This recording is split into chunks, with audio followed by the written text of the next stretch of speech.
asalaamaaleykum mbokk yi teel a gaaw ñeenti fan ci jumaada saani muy weeru maamu koor di juróom-benneelu weer ci atum junni ak ñeenti téeméer ak ñeent fukk ak juróom-benn ci gàddaay yonente bi sallallahu alayhi wa sallam dëppoo juróom-ñaari fan ci weeru décembre ci atum ñaari junni ak ñaar fukk ak ñeenti fan bokkul ci lim yu fàtte lim bu rafet la kon tey ci gaaw bi rafet na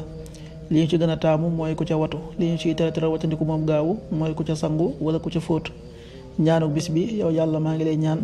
nga defal ma ak njéggal ak jaami àddina ak alaaxira allahumma inni asaluka al afwa wal aafiyata fi dunya wal axira allahumma inni asaluka al afwa wal aafiyata fi dunya wal axira xadiisu bis bi yonent bi sallallahu alayhi wa sallam nee na jaam bi ëllëg yowmal xiyaam du seqi ab jéego lu jul ne dañu ko laaj ñeent yi muy ak dundam ci lan la ko jeexal xam-xamam lan la ci jëfe alalam fan la ko fàggoo ak lan la ci dépensé aw yaramam ci lan la ko ràppal xaddis bi at-Tirmidi nettali na ko qaala rasulullahi sallallahu alayhi wa sallam laa tazulu qadama abdin yowma alqiyaama xata yusala an umrihi fi ma afnaah wa an ilmihi fi ma faal wa an maalihi min ayna iktasabahu wa fi ma anfaqah wa an jismihi fi ma ablaah rawahu Tirmidi.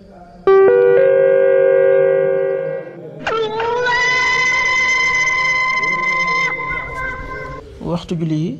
suba waxtum dana tàbbi 6h01 juróom benn waxtu yu tegal benn simili tisba 13h24 benn waxtu wu tegal ñaar fukki simili ak ñeent takkusaan 16h24 ñeenti waxtu yu tegal ñaar fukki simili ak ñeent timis 18h40 juróom benn waxtu yu tegal ñeent fukki simili gee 19h51 juróom ñaari waxtu yu tegal juróom fukki simili ak benn loolu mooy waxtu julli yi ci Touba ak li ko wër bu fekkee nekkoo Touba soo ko féetee penku ñaar fukk ak juróom-ñaari kilomètre ju ne wàññi benn simili soo ko féetee sowwu ñaar fukk ak juróom-ñaari kilomètre ju ne yokkal benn simili soo ko féetee Saalum wala Gànnaar téeméeri kilomètre ju ne yokkal benn simili jant bi dana fenk 7h16 juróom-ñaari waxtu yu tegal fukki simili ak juróom benn di so 18h36 juróom benn waxtu yu tegal fanweeri simili ak juróom benn yàlla na nu yàlla nangul te nangul leen amin